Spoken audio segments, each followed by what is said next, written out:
What a night. I don't even know what to say, but welcome to the Let Out. Yes. Welcome to the Let Out. I told you, whenever you go to a function, whenever you go to a party, anything, when things get lit, people ask, well, where the Let Out at? The Let Out is right here. And we are here with the newly elected incumbent editor of the Christian Recorder, Brother John Thomas, the very first, but not the last millennial general officer elected on the floor of the General Conference. And we've got a lot to talk about. Yeah. And before we begin, I just want to say that this program for us is a space of free dialogue and commentary. And we are thankful to you, Melik, for bringing on the guests you brought on, and understand that what we're talking about tonight, these are not the opinions. I am not speaking in my stance as editor of the Christian Recorder. I'm speaking as John Thomas. And Melik is here, but we're using this space to share and inform. But please believe that what we discuss today should neither be construed as the opinions or the official opinions of the AME Church or this publication. So having said that, let's get to talking. So we were talking about charcoal briquettes, right? What a conversation. Because we were talking about charcoal briquettes. Because literally things were on fire. Well, literally yesterday we didn't get to talk about it. Look, man, I'm telling you, this has been a general conference for the ages. One of the things that I wish I wish that you were here. I wish you were here. In fact, you need to already buy your ticket to Cincinnati in 2024 and register for the General Conference of the African Methodist Episcopal Church, because I'm telling you, there is nothing like it. So what has happened in the last 24 hours? Well, what has happened in the last 24 hours? We had the election of bishops. No, let's back up. Okay. Even before the election of bishops, there was something that happened on the floor of the general in a business session, where there was a return on a ruling from a certain committee. Talk to us about what happened. This has been a day. I'm so excited about this. I was going to talk about that role in the election. So basically, you're asking me about what we've seen today regarding Bishop Messiah's location. Mm-hmm. We'll start there. So I've never served with the Episcopal Committee, nor do I have a desire to, and thank God I probably won't because of this job I have now. But there was some people were confused because, let's be clear, the General Conference is sovereign. There is no body in the African Methodist Church higher than the General Conference. Mm-hmm. However, at the General Conference, a bishop or general officer who is accused of certain charges is allowed a right of appeal, and the court sits as a trial court at the seat of the General Conference. So we passed a judgment, the General Conference, meaning we, which the Judicial Council sustained, and that was it. So there was no kangaroo court trying to get anyone. It was the simple due process. So the way things work is, like anything, the Episcopal Committee brought a recommendation. Mm-hmm. Part of the recommendations were that due to the charges that were levied by Bishop Messiah against the 17th District, and you heard from our 17th District guests earlier. So if you could repeat it, because some of the people complained about the feedback. Yes. So if you could just repeat some of the charges, and while you're getting ready to do that, we want you to like and share this post, because everybody's trying to figure out why the General Conference is scheduled to end at 6:30 and at 10 o'clock. And so I want you to share it. Let everybody know that we're in here, that we're talking about it. We're talking about everything that happened today, but not everything, because there's always what they taught us in seminary is that there's always something beneath the text, above the text, and behind the text. And so we're just going to talk about the text tonight. And I never went to seminary, but I'll tell you this much. I'm trying to keep my job. I thank God for my job, and I'm not going to say anything here to jeopardize my job. But I can try to explain within the parameters of the discipline what has happened. Right. So basically, the Episcopal Committee serves as the investigatory arm of it's like an employee evaluation committee. Mm-hmm. Their job is to examine the bishops and their fitness. So the Episcopal Committee examined the bishops and passed their character, similar to ministerial efficiency in an annual conference. Mm-hmm. They found that the charges from the 17th District, namely charges regarding the Louisville widows case, in which Bishop Messiah, there was money collected for the widows that was not dispersed fully to the widows. And a court case, the widow sued the bishop, and the bishop had to pay the money back. There were also, I'm just repeating what the report said. That's all I'm doing, is repeating the report. There were also the charges that Bishop Messiah was alleged to have, and they were proven, alleged to have obliged persons to pay registrations for delegate seats at a meeting. And also there were charges that Bishop Messiah had moved delegates after moved duly elected delegates or changed a duly elected delegation sent to the Episcopal sent to the General Secretary. Again, I am only restating the charges for information for those persons who were not on site or didn't hear last night. Yesterday, and we encourage you to listen to that dialogue if you can, the people from the 17th District went much more further into these issues. So that's the Episcopal Committee, based upon examining the bishop, gave an extensive report and stated that in their judgment, Bishop Messiah should be relieved of Episcopal status, of his Episcopal duties, and located, which means not travel. Location is not suspension. He will be paid. He will be able to exercise all priestly functions, but he is not considered an active bishop for purposes of assignment. So let me ask you this, because in the conversation I had yesterday with the delegates from the 17th Episcopal District, they said that the church knew, because this isn't the first time that charges have come up against Messiah, right? So just let me finish this question. And so today, when the Episcopal Committee read their report, they mentioned that Bishop Messiah was found to have lied under oath. So you don't have to go too far into depth. This is what's in the minutes of the conference. I'm not. Yeah, we're not making up anything. We're not making up anything. In the records, and will be in the full minutes. Just in case folks want to pop off in the comments. So, what are you asking? So what I'm asking is why? What do you believe kept them from suspending Bishop Messiah? I don't know the mind of the Episcopal Committee. I don't know their mind, but what I do believe is that we try to be as compassionate as possible. Okay. And I think, given the stress and strain the Connectional Church is under, given the inability of the African delegations to be here, given the fact that the South African delegates from the 19th wanted Bishop Kwembe disciplined, and the delegates from the 17th District wanted Messiah disciplined. There's a whole lot of things going on. I think location, basically saying, we are removing you from active duty for 4 years to reassess, I think is the most compassionate thing the General Conference could have done in light of what has happened. Gotcha. Okay, so what happened today in regards to that? So Bishop Messiah gave his appeal. He was granted due process. The Judicial Council had a trial, and I know the trial went on to the wee hours of the night. That's all I know. And when the Judicial Council reported out the trial, which we heard, they read the full statement from the Judicial Council. One thing they said was, we found he had lied under oath, and we sustained the judgment of the General Conference. Wow. And that was read in full to all delegates and observers. So we're not telling anything. All we're saying is, this is what happened today. That is what happened today. Okay, so that's the first thing that happened today. What else has happened today? The election of bishops. So, okay. And Judicial Council and general officers. Okay, so when the Episcopal Committee finished their report, because Bishop Messiah was located, that took the amount of seats from 3 to 4, right? We elected 4 vacancies. Okay, all right. Now let's get to the heart of the matter of today. Okay. Go ahead, let's talk about the election. What do you want me to talk about the election? So let's talk about the election. I have 4 new colleagues, and I'm excited for my new colleagues and excited to work with them. I think they will bring and do a great job for the church. I think that they all bring unique gifts in their ministries, and I think that when given a fair shot to do the work, I think you will see the work elevated. And I salute my retiring colleagues for their labors. I am extremely, extremely pleased that the church has elected for the first time in its history an African lay person by the General Conference to serve an office. We were going to interview, or you were going to interview, I'm not Tabile Ngubene, but we were going to interview her tonight, but it is now going off 4 a.m. in South Africa. So you'll hear from her at a later date in the Christian Recorder Dialogues, but you ain't going to hear from her tonight. But that was, I think the church got that right. When we needed to do that, because there's been so much pain in this General Conference, so much frustration in this General Conference, from little things like not being able to be in the room, Right. not being able to see, to touch, and then the communication difficulties, the technical difficulties, all these things that when we do a post-mortem of this meeting, there will be some things that we will have to change. I thank God that Tabila Ngobene was elected, and that I think we did right.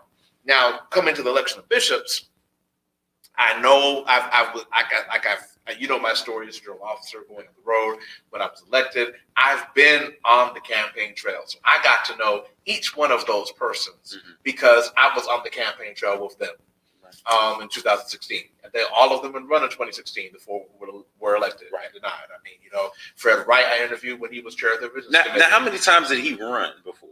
Wright, this was the second time. Fred Wright I interviewed when he was chair of the Business Committee. Francine Brookins, I came to know when she was on the court, and I've known her well for years. And her father was like one of my bishops. Bishop Beeman and I are close through his involvement in the work with his council, and his daughter and I are friends. And Bishop Xander's Morehouse man, and he and I bonded over Starbucks. So each one of those I know well. So what I can say is that I believe we have a good class of bishops elected. But what I will say, and I will say this publicly, is that we could not come to 2021 and retire Vashta McKenzie and not walk away with the woman elected bishop. Right. I'm not saying that because I believe in quotas. I'm not saying that because we had to find somebody with a double X chromosome to put in. I'm saying we had qualified female candidates. So one of the things that, and I completely agree. One of the things that Bishop Brookins, Bishop Brookins. I feel like I haven't said that since I was 6 years old. Yeah. But one of the things that Bishop Brookins said in her acceptance speech is that oftentimes when we come to the general conference, it's which woman is going to get elected instead of the fact that, we can't just pick one. What does it look like? What do you think does the general conference look like? And we're going to get back to what the rest of what happened tonight in a second. What does the general conference look like? How do we create a space for more women to get elected? Well, there are a couple of things. So let's go back to the 2004 election. I was sitting in my seat in the 13th district as the youth floor leader in 2004 when the first ballot came down. And we were like, we're going to let 2 women. And people were like, 2 women? What the hell? But mentorship. Karen McGidry was acknowledged after the woman left at the door. And then Sarah Davis, who people thought was a dark horse, in all actuality, Bishop Sarah had been around for years with the prayer ministry, with evangelism. Right. And so the key to those 2 was mentorship. And I've talked to Erica Crawford about this. With all due respect to the women in the game and the women in our churches who are aspiring to these offices, there is a deficit in how they understand the system of politics. Right. And WIM did a great series of dialogues that I encourage people to look at, these empowerment sessions where they brought together leaders to talk about empowerment because, as Dr. Crawford told me, a woman could be assigned to a mid-level church and never really get annual conference exposure, nevertheless connectional, or not even connectional exposure. And I just think that we need to understand that if you don't know how to play the game, you get played in the game. Wow. And as a young layperson, I thank God that I was around general officers all my life. I never went to, especially being in Nashville. These were my Thanksgiving family guests. These were my, home. These were people who are my family friends. But I studied and I learned and I listened. And those are opportunities for mentorship that women don't have or have not been given, or that we have to create. And also, as SIBO said, and I'm glad Chaplain SIBO said this, women were voting against themselves. But I think it also is naive to think that just because I'm a man, I'm going to vote for a man, because a woman will vote for a woman. I've seen that play out in different places. Right. I think that there is a deficit of mentorship. I think that there is also a deficit of strategy. I think that this general conference, I just think that women in ministry needs to reevaluate its political strategy. And just the fact that Bishop Brookins almost wasn't elected is something that we need to consider. So let me ask you this, though, and then we got to move on because there's so much more to cover. Yeah. One of the things I thought was interesting about SIBO's speech is he's a bishop that's supposed to be representing the continent. He's a candidate. He's a candidate. And Sorry, that's because he's a chaplain. He's not representing the candidate. He is a pastor of the 7th Episcopal District. I found it interesting that in that that Couture Cooper, as an indigenous African pastor, who has also served in the States, that we need to elect a woman that woman was still, I'm talking about intersectionality here. So in what ways can we, because I feel like that gap still exists. And you also talk about checking boxes, because one of the things that we thought was going to happen today was that we were going to say, well, let's just elect an African woman. What I will say again is that this election was extraordinarily difficult for African candidates. And I'm sorry to say, to lump everyone into one thing and say African candidates, but this election was extraordinarily difficult for candidates from districts 14 to 20. I thank God again that we were blessed with Davila and Ngobeni. I fully believe that in 2024, we will elect more than one person from 14 through 20. But the work needs to begin now in terms of vetting and grooming, and it just can't be a man from South Africa. Sometimes what has happened has been that the gender issues on that side tend to play out. We have competent female pastors who could run for the episcopacy, but we've never had, to my knowledge, a strong female candidate from the districts that have elected female bishops, from the districts that have elected African bishops. There are strong female candidates who could run, who are being groomed to run, and we need to look at that. And I'm sorry that Victoria Cooper was not elected a bishop, but we do have a woman on the bench, and I thank God for that. Definitely. But we have one woman more, but far too women on the bench. Right. And I think that was Bishop Brooken's point. Is that we play like, well, if I pick this one, I can't pick that one. And that's just, that's a flaw. And I'll say this: that's a flaw of the church. And it's a zero-sum game. Like if I get this, we want. As I told the young adults in the red room, I don't want your seat. I want the whole table. Right. And that is something that we need to consider. But you wanted to go on and talk about let's go into the election. So the election finished, and the 139th elected and consecrated bishop, the Right Reverend Sylvester Beeman. The 140th elected and consecrated bishop, the Right Reverend Francine Brookins, who preached for me 7 last words. I can say a bishop preached for me. The 141st. You got to reverse. I got to reverse. The 141st is the Right Reverend Brookins. 140th is Marvin Zanders. And the 142nd elected and consecrated bishop, Reverend Fred Wright. Mother was the first female presiding elder in the continental United States, which is so significant to me. Particularly, we talk about, and I know in that article that the Religion News Service said that about how the overseas, the motherland districts are more backwards or more conservative. They had women presiding elders before we did. We did. The first female presiding elder in the Connexional Church was Dorothy Morris in Guyana, and she was appointed by Frederick Gilmore Talbot. I just think that's significant, man, and it just demonstrates how much further we need to go. So we elect the bishops, we go to the consecration, and for those who have never been to a general conference when they appoint the bishops, the Episcopal. This is one of the staples of the general conference. You can call it that. This is what happens. This is one of the staples of the general conference. Brother Chair, Mr. Chair, Madam Chair, the Episcopal Committee is at the door, and everything has to stop. That's part of the rules. That's part of the rules of the general conference. Everything has to stop when the Episcopal Committee is at the door. And what happens when the Episcopal Committee gets to the mic tonight? Well, they give their recommendations. First, they give their recommendations, and the Episcopal Committee chair is a good friend of mine, Harold Mayberry, and we've worked a lot of things together. But as Bishop Green and others pointed out, the Episcopal Committee they were asked for some things that I think are good to have, but as many pointed out, you can't send something to a chair who's not elected until the scene of the general conference, and because that bill was defeated, the bill that would have extended the Episcopal Committee's authority, there's no way the Episcopal Committee could follow through those recommendations. Had that bill passed, then yes, the Episcopal Committee could say some things. But because we did not allow the Episcopal Committee to be a continuing committee. The Episcopal Committee dies at the end of the General Conference. When we adjourn, for the record, y'all, we're going to learn some Latin today. Sine die, but we say sine die. Sine die is Latin for without day, which means the assembly dies.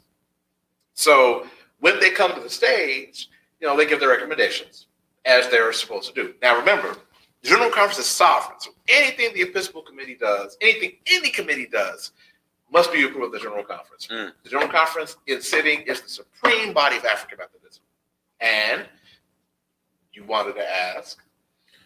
I wanted to ask, what happened with the recommendations? What the assignments? Let's get to the nitty gritty. The assignment of the bishops. So first you had a question about the feed and the stream. Oh yes, because a lot of people were texting me because I was in the main hall. They were asking, "What happened with the feed? The feed went off. What's going on? We wanted to catch the appointments. What's the deal with that? Why did they cut the feed?" So let me be very clear, and to those, we apologize for the misunderstanding, but that feed was never supposed to be streamed. We have never streamed live the appointments of the Episcopal Committee, and in fact, that feed should have been cut immediately after the worship service because the Episcopal Committee is that final business session. And we clearly stated at the beginning of the General Conference, we stream no business sessions. Right. That was a mistake by the streaming team. That was when Dr. Cooper found out about it. When I found out about it and I notified him, he said that feed should be cut, and it was cut. So if there was nothing that we were trying to hide anything, it was that we don't stream business sessions. It's a policy of the Connector Church. We don't stream business sessions. It wasn't that we were just trying to stream that one to know. We don't stream business sessions. So policy for the confusion, no conspiracy theory. And as soon as the assignments were handled, the Christian Recorder sent them out, as well as our social media team had a blast ready to go. Okay? So having said that, there was some concern regarding. Now, see.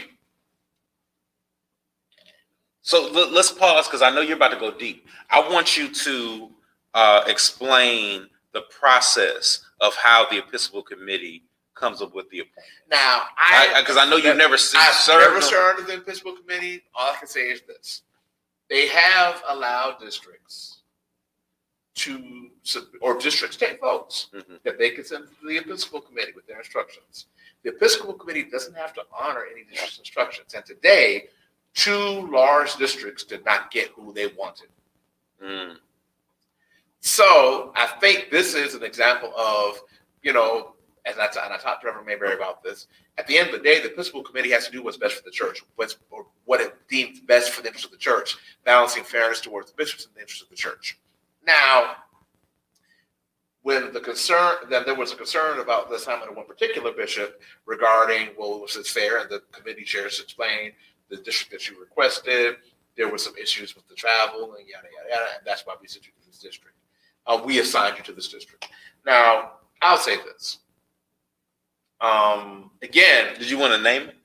I mean, we can name it. Yeah, It's Bishop Daniels. Bishop Daniels going to the 17th district did raise an eyebrow, but the Episcopal Committee did explain the rationale. But to be clear, the Episcopal Committee is an arm of the General Conference. The General Conference is sovereign.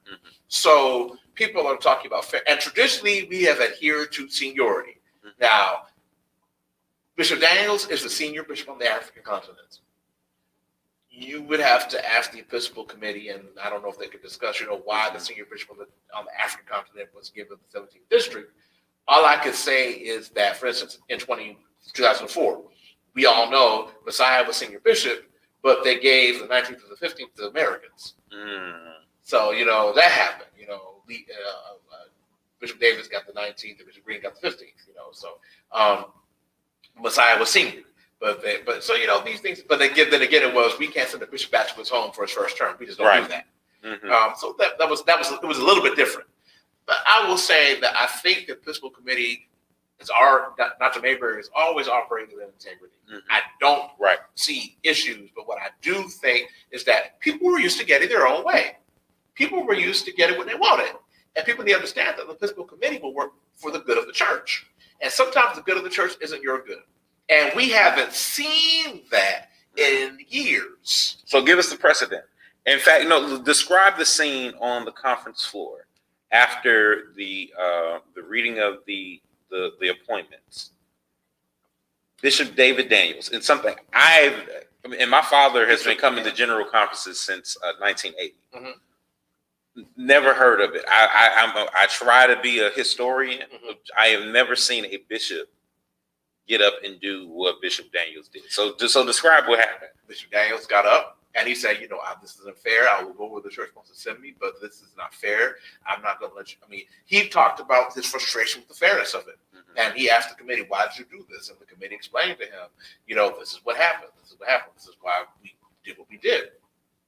And so after that happened, then I believe it was the 11th district said, this is not right. This is not what we wanted to have happen. And I believe there were also some concerns from the first district, from the 6th district said some things as well. Because I remember Dr. Watley took to the floor.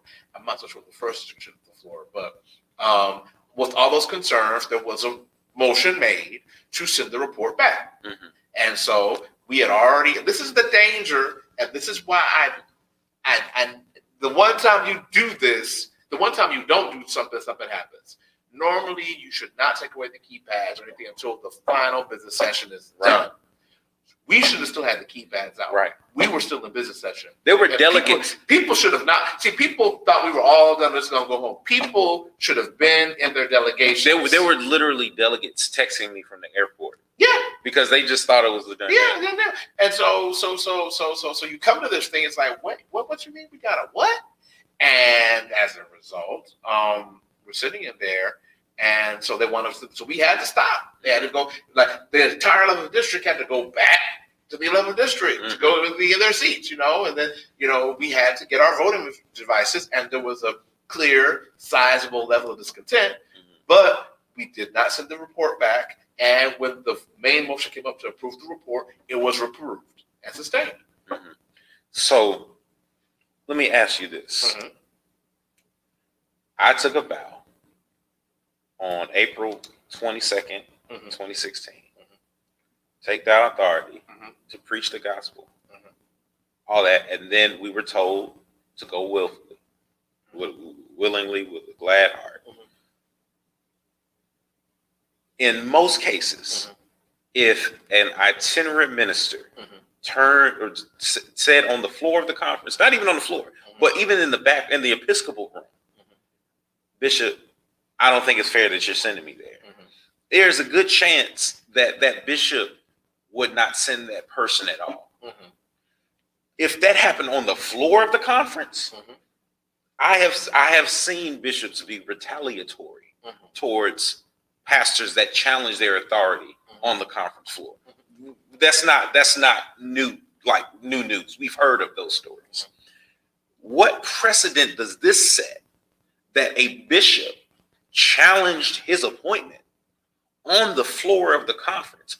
What then does it say to those of us who are itinerant ministers? And I'm from the perspective of the lay, because I know you're not an ordained minister, so there's some things that you probably don't even want to comment on. What precedent does that say? Because we got to sit there and listen to them sing, "Go preach my gospel, say," and just dread not knowing what's going to happen. And we got to take it and smile and grin and say, "Thank you, Bishop." But on the floor of the conference, a bishop tells the Episcopal committee, "I don't want to go there." What does that say to the itinerant ministers? Well, a couple of things. This is nothing new. I mean, this is nothing new. Bishops, when displeased with the Episcopal committee assignments, have had issues, or districts who've not wanted the bishop sent to them. I think the biggest case was in 1984, when Rembert Stokes was 88. When Rembert was either 84 or 88, one of the two. When Rembert Stokes was in his third, it was the third consecutive time he was going to be sent to Africa. He was sent in 76, 80, 84. He was going to get sent back again, and he said it's unfair. That was the general conference in Kansas City, right? Yes, and where my godmother was elected, and you all got to see her today. She wheeled out in support of Francine Brookins. He said, it's not fair to send me back, and the 10th district erupted because they wanted him as the bishop, and so that caused pandemonium in the general conference. And then in 92. I believe there was a situation where one district did not know that the bishop was not coming back, and that caused some sort of, these things. So, it's not It's not unprecedented that a bishop would take to the mic and say, "This is not fair. Why are you punishing me?" That's not precedented, but again, we haven't seen it in a generation. Mm-hmm. But what does it say to itinerant clergy who more than likely, for the most part, have to go? I mean, we can turn it down, but it's going to be punitive. There is no, if we were to say, let's say we stand at the end of the conference after we get our certificate and say, Bishop, it's not fair that I've been here and I've been working hard and you promised me a promotion and I didn't get it. And I don't want to go back, but I'll go if you send me. If I did that on the conference floor, and I'm not saying anything about any particular bishop, there's a chance that I would not get an appointment. What does Bishop Daniel's actions say to the itinerary? I think again, we have a Minister's Bill of Rights. We have precedents. Mm-hmm. So if you took but there is no Bishop's Bill of Rights. So you couldn't move. You can't be moved from a church from here to here without cause. Mm-hmm. So, and we have a tradition of seniority. We have a tradition of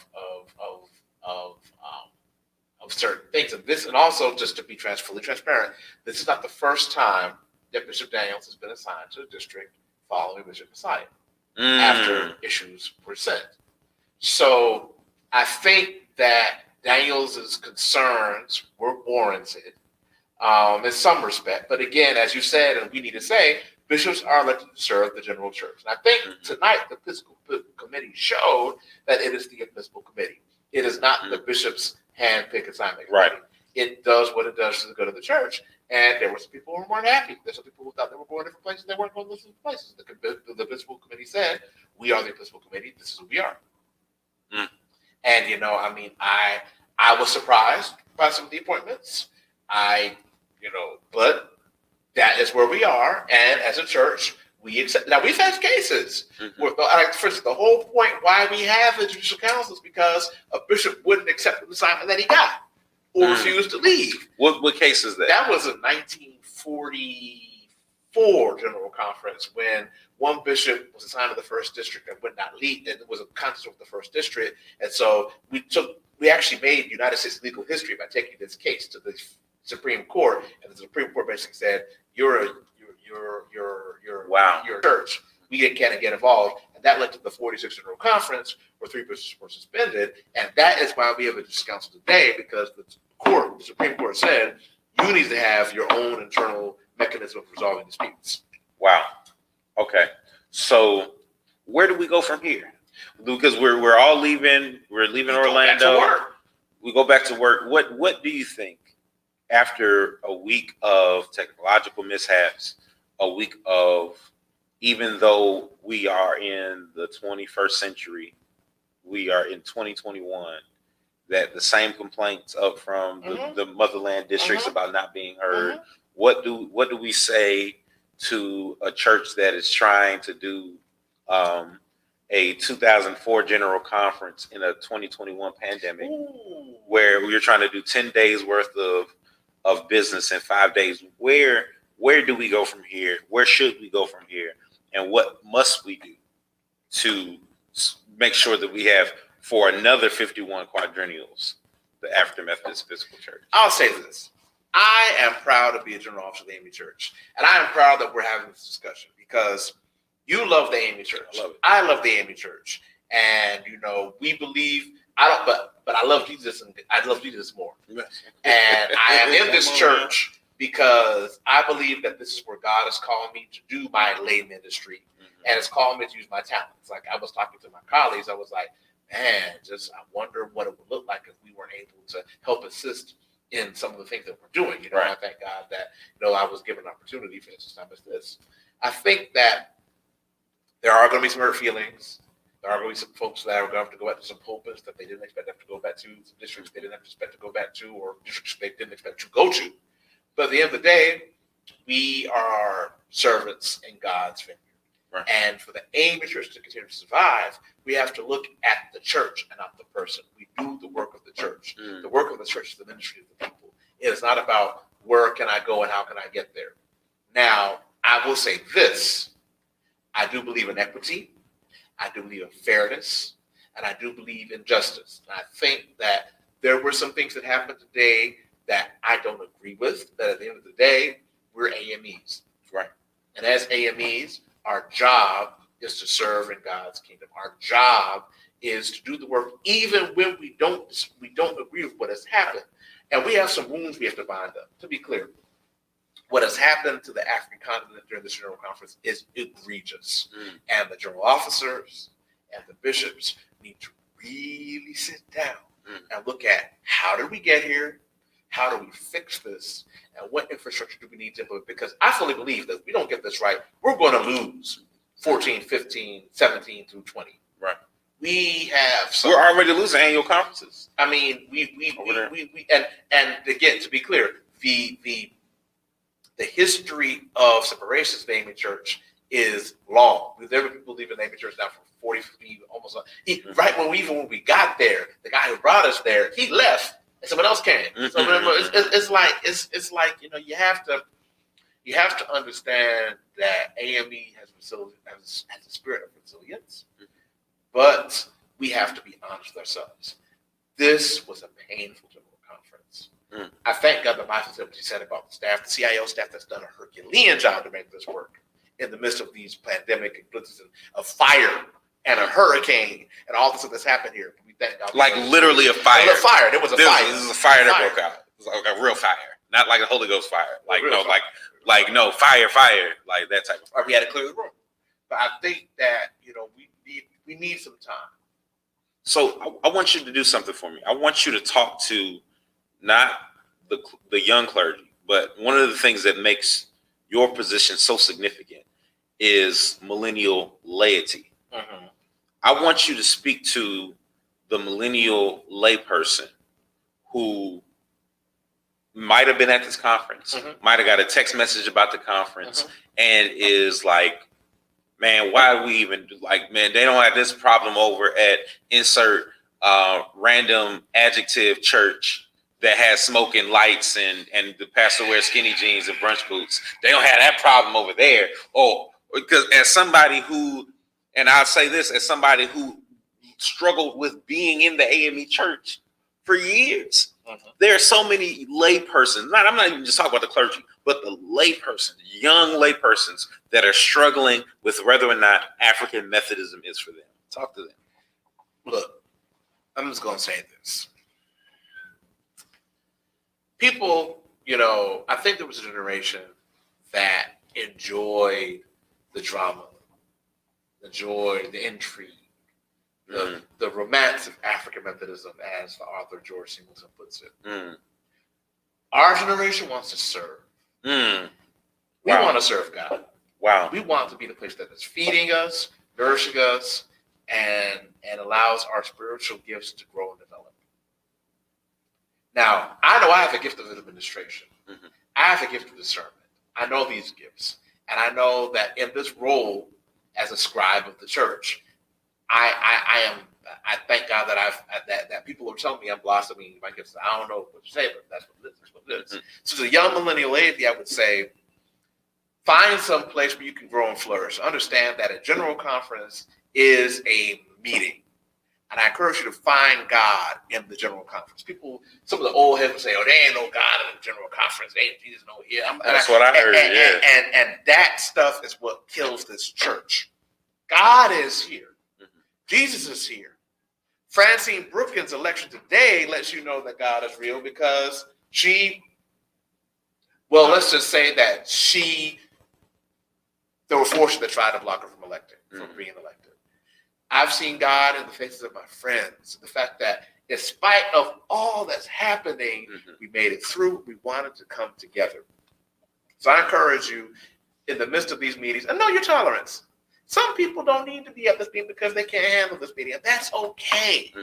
I don't do horror films well. We're taping. We're taping. Yes. Turn the lights back off, please. Thank you. Estamos grabando. ¿Se puede cerrar la puerta, por favor? Sí. That lets you know how really late it is. They try to kick us out of here, but we wanted to do this. Is live, y'all. It is 11:53, bro. And we here too late, but we wanted to do this last one for you all while we're still here.